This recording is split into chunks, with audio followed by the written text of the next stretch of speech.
Black and gold fans, college football fans, welcome in or welcome back to the Touchdown Black and Gold vlog. This is my national championship game preview and prediction. That's right, it is the eve of the national championship game.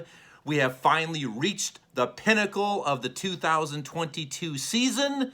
We have two teams will enter, one team will leave victorious.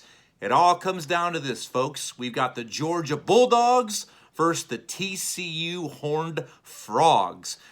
Thanks, guys, for being back with me. This is your usual host, Blair Parks. And spoiler alert, as you can tell from the title of this video, my official prediction, and I will break this down during this episode, I am completely rolling with the TCU Horned Frogs to win the chip and hoist the trophy tomorrow night. Out in LA, there'll be California dreaming. There'll be much California love. I've got TCU getting it done. Like I said, I will explain that to you guys. I thought, obviously, I would go ahead and put on my game day best for the occasion. Just kind of cleaned up a little bit for you. This is the last time this year that I'll be able to don my game day hair. So I'm leaving it all out there on the line for you, the Black and Gold family, and all you college football fans. So before I say any more, I just want to say thank you for all that you have done and will continue to do for the channel moving forward.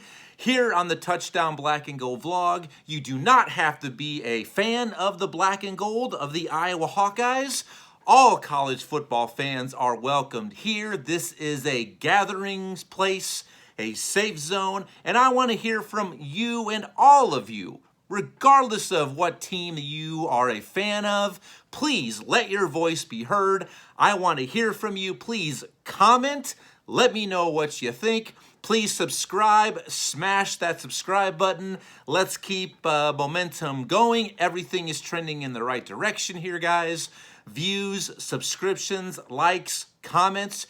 You are the ones who drive these episodes, not I. I promise you, if you do comment, I will get back to you individually sooner than later.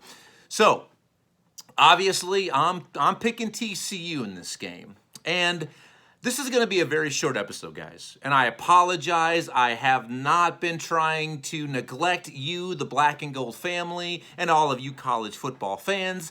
I've just been very, very busy lately. I wanted to get this out days ago, but, I'm sorry. Life happens. That's what it is when you have a legit job, 2 children, other responsibilities. Because remember, this is strictly a hobby for me. It's not a job. It's just an absolute pleasure to be here with you on the weekly, sharing my love and passion for all things college football. So if you like what you see and what you hear, please subscribe and once again comment. Get involved. Let your voice be heard. So for tomorrow night's big matchup, I can't wait for this game. Right now, the over-under, last time I checked earlier, about an hour ago, it was 63.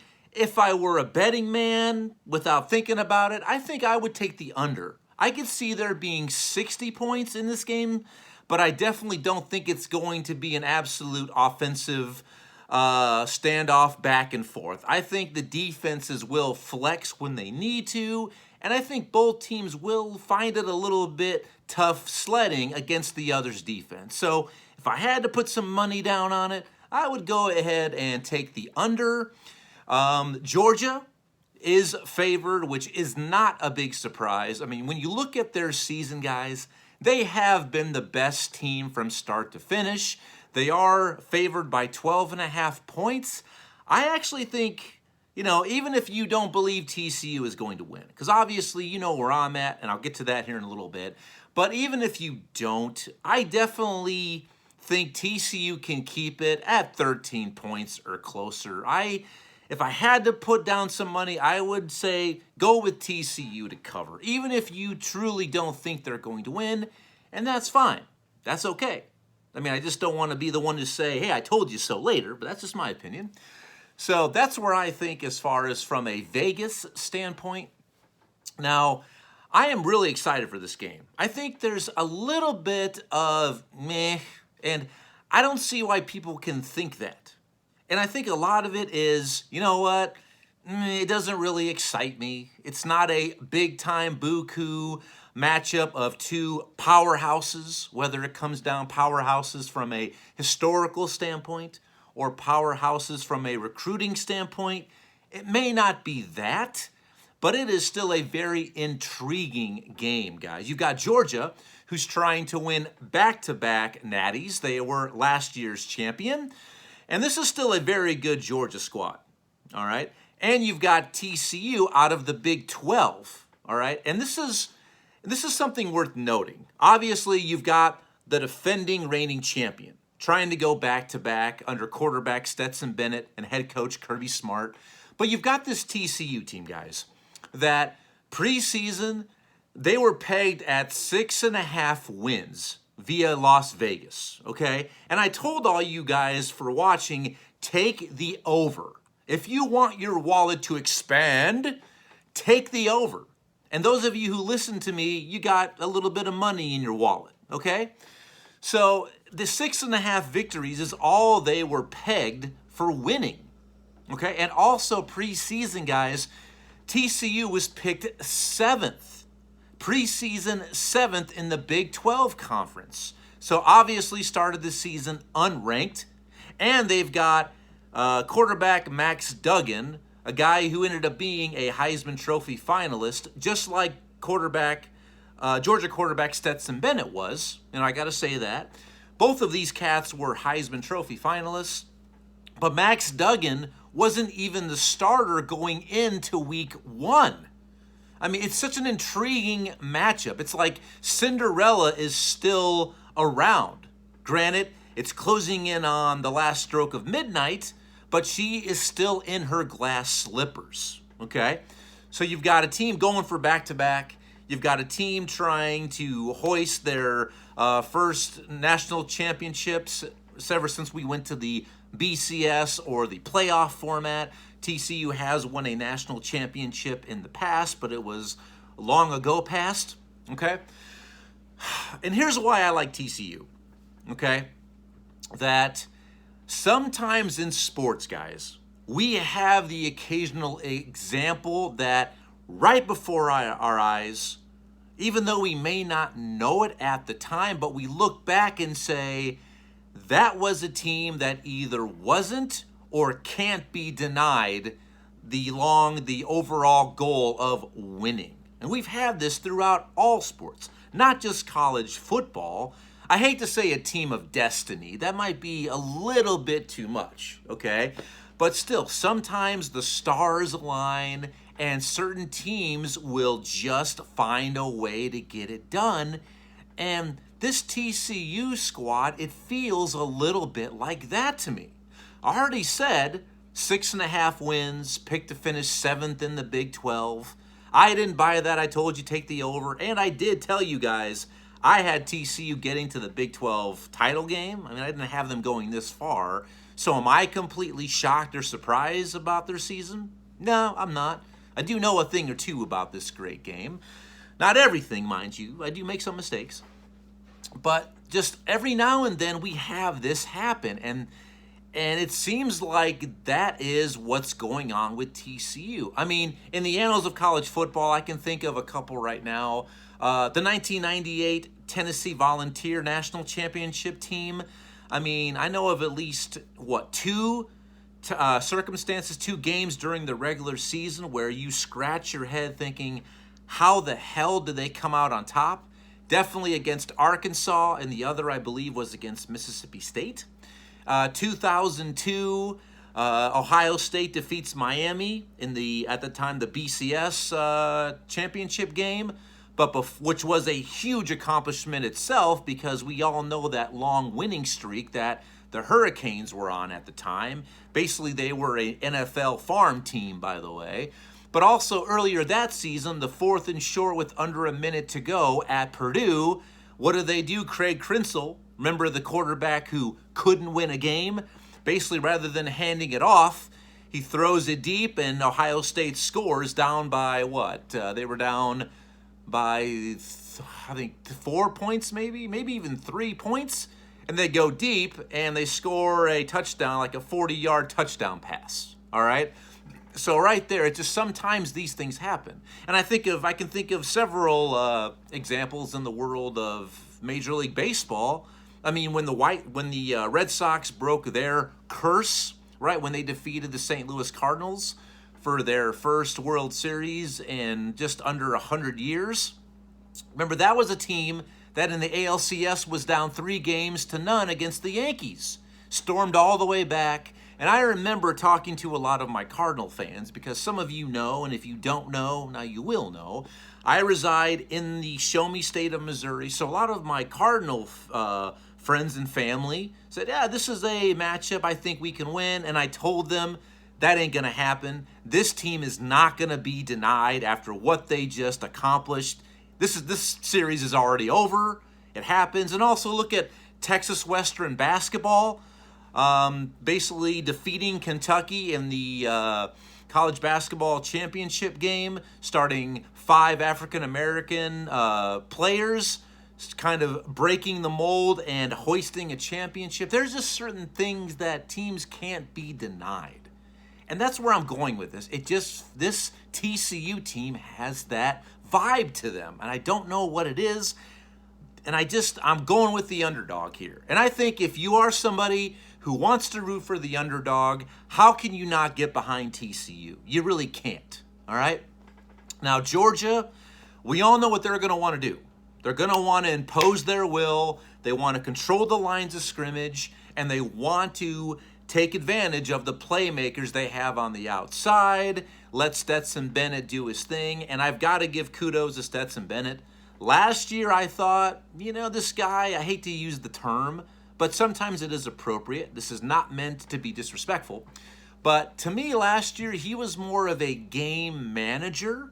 But in crunch time, he would make the plays last season. But this year, he is absolutely a playmaker.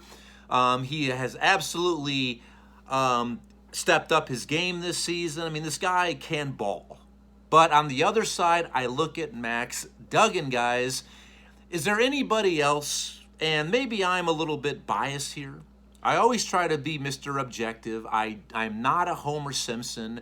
But I said this during my pre-Heisman Trophy episode that if I had a vote, I absolutely would be voting for Max Duggan, because there is nobody else that is as important to his team as Max is. And he has been, to me, the best player this season. I think Hendon Hooker was on track to win the Heisman Trophy until he went down with injury. But Max Duggan, time and time again, when TCU needed him, he was able to pull that white rabbit out of his hat and get it done. So this guy will not be denied. I mean, I love how he leaves it all on the field. I mean, this guy will give you 110%, even though that's not possible, but he will. But Stetson Bennett also will leave it on the field as well. I can't wait to watch that matchup of the quarterbacks. So Georgia, that's what they want to try to do, all right? And they are a good team, guys. But I'm telling you this right now, and even Georgia fans cannot deny this, okay? And if they do, well, either they're being Homer Simpsons or they're living in their glass house, that they have been the best team this year from start to finish. I already said that. But they are nowhere near as good as they were last year. There is absolutely some kinks in this armor of this year's Georgia squad. Last year, they basically were a once-in-a-generation type defense. I mean, on that side of the ball, they were basically an NFL farm team, and they were. So this is not the Georgia squad of 2 years ago, guys. It is not. They are beatable. And I watched that almost during this season. They really weren't tested much. But against Missouri guys who basically outplayed them for the better part of 3.5 quarters, and also the Kentucky game when I think they won, it might have been single digits, it's not double digits. It It was a close game, but it was one of those that the scoreboard kind of lied. It was closer on the scoreboard than what it really was on the field. If you catch my drift, I know you football fans do. But when I watched that Missouri game, and I watched the vast majority of it, all right, I still can't unsee what I saw. And what I saw that night in nearby Como, Columbia, Missouri, is the Missouri defense. When they got to Stetson Bennett, his throws were all over the good Lord's creation.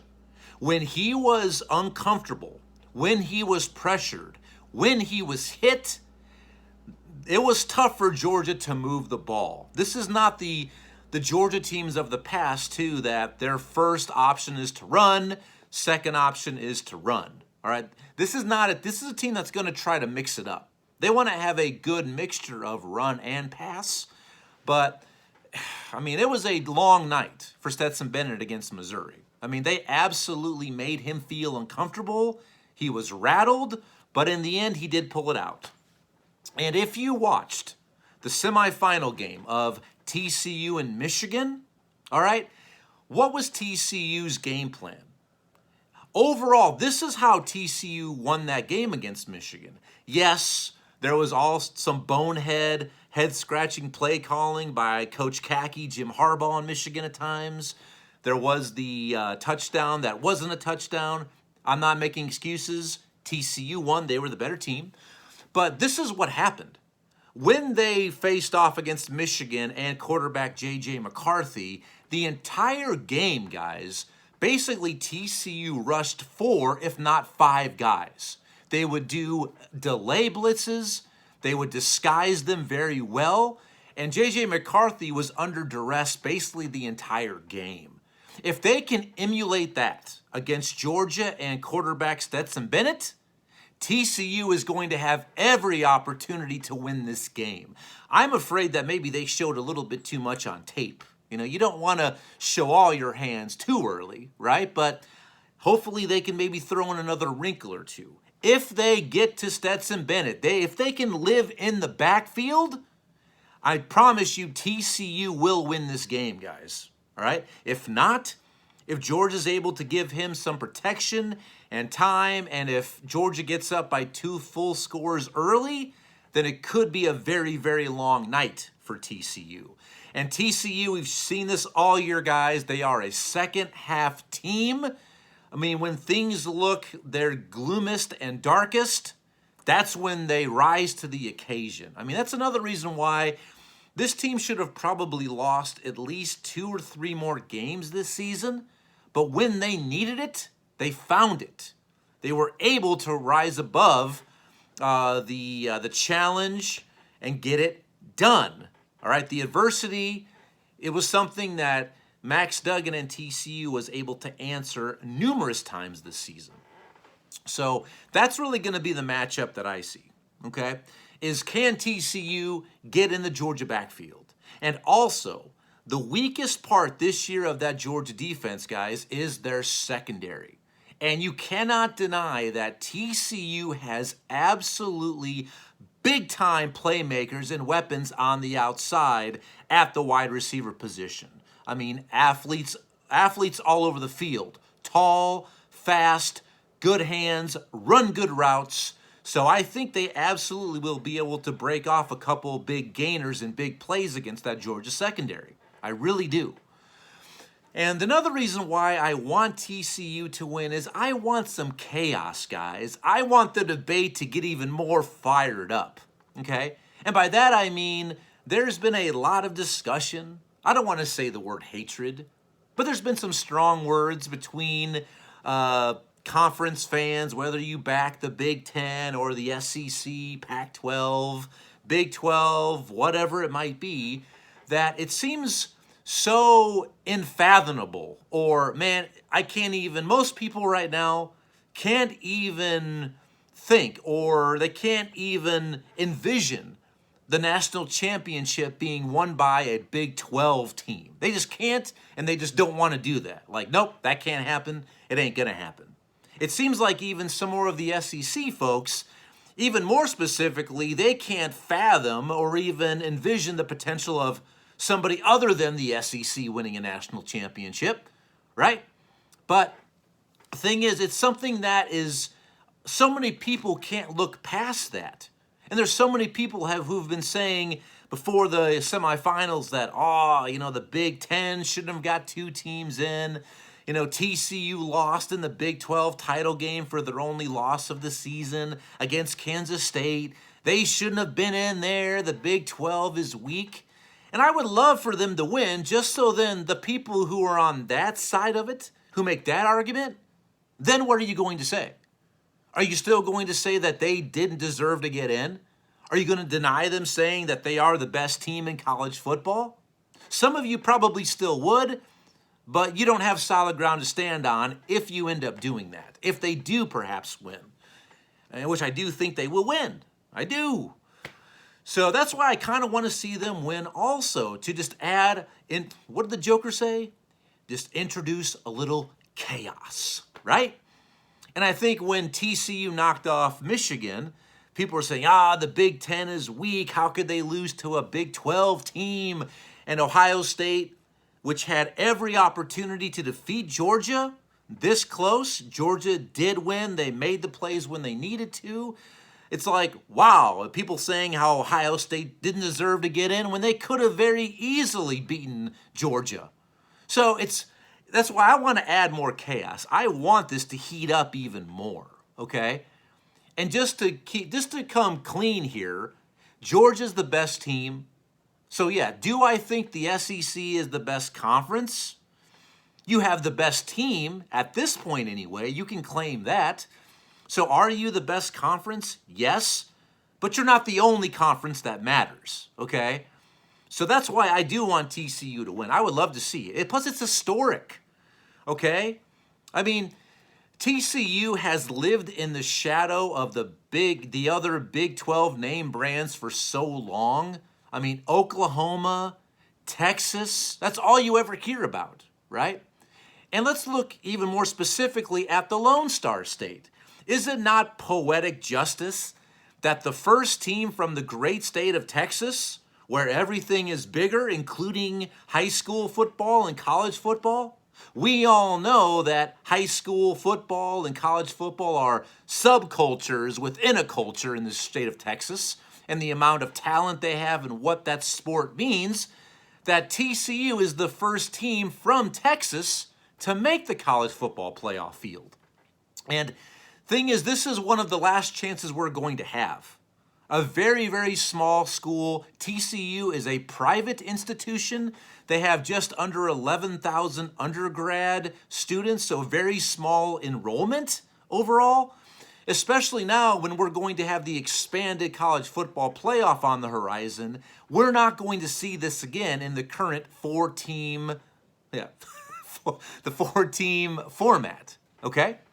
So this is history, guys. I mean, look how far they've come from what they were expected to do. Once again, a Heisman finalist who wasn't even the projected starter going into week 1, all right? But on the other side, quarterback Stetson Bennett, who is the true American hero. I mean, the hell with that Kurt Warner. I mean, Stetson Bennett is a former walk-on, and he already has one national championship ring to his credit, looking for another one. So I can't wait to watch these two quarterbacks out there. I can't wait. And the other thing, when I look from a history standpoint, because I am a student of history, is last year we saw the glass ceiling get shattered by Cincinnati, all right?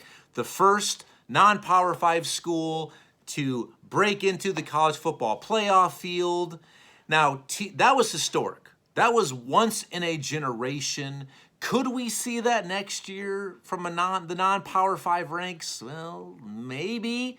But that's going to be the last opportunity before playoff expansion begins. So let's just say possible, but highly unlikely that's ever going to happen again, okay, in the current 4-team playoff format. But for TCU to get to the national championship game, if they are able to take care of business and defeat the Bulldogs, that'll be right there on the same level as Cincinnati getting to the college football playoff, like they did last season, just because of what I said. A small school, small enrollment, doesn't have, doesn't have the recruiting apparatus that in-state Texas has, or Alabama, or Ohio State, or even Georgia, their opponent.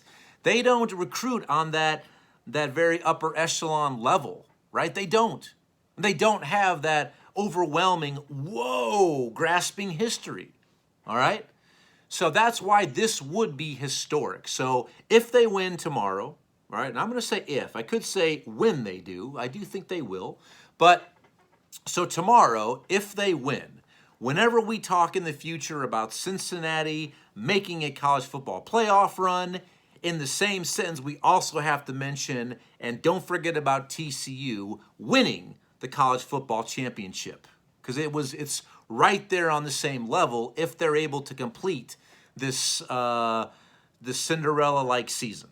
Okay, so that's what I'm going to be looking for, guys. I can't wait for this game. It does bring me a little bit of sadness to know that the season after tomorrow night will be over. It's going to be a long 8.5-month wait for all of us other than the Georgia and TCU fans. So it is a little bittersweet, but it's been an absolute pleasure being with you this season once again. So please subscribe, like, share, comment. Let me know what you think. And quickly, I got to give a kudos to the South Dakota State Jackrabbits. Today in the FCS title game, the Dakotas were on full display. North Dakota State, the Bison, not the Bison. The locals say Bison. The North Dakota State Bison, the true dynasty that they are, met up with South Dakota State, the Jackrabbits. So the Missouri Valley, don't sleep on the Valley. The Missouri Valley was on full display, and the Jackrabbits were able to defeat the Bison and win the FCS National Championship. Congratulations, Jackrabbits. So that might be the new high for our season. As an Iowa Hawkeye fan, that basically, I think their final record was 13 or 14-1 were the Jackrabbits of South Dakota State. And that only loss, guys, came week 1 at Kinnick Stadium against our Iowa Hawkeyes. So, hey, at least we can say this, Iowa fans. We defeated a national champion this year. So there you go. But, guys, enjoy the football game tomorrow. Please get involved. Let your voice be heard. I promise I'll get back to you. Until then, enjoy the game. Have a rest of your evening. Enjoy it. Have a good weekend, and I'll see you soon. Be looking for me about midweek. I am going to have a national championship game review and recap episode to kind of go through what happened during tomorrow night's Natty Championship game. So until then, guys, take care of yourself, and thanks for joining me on the Touchdown Black and Gold vlog. Go Black and Gold. See ya.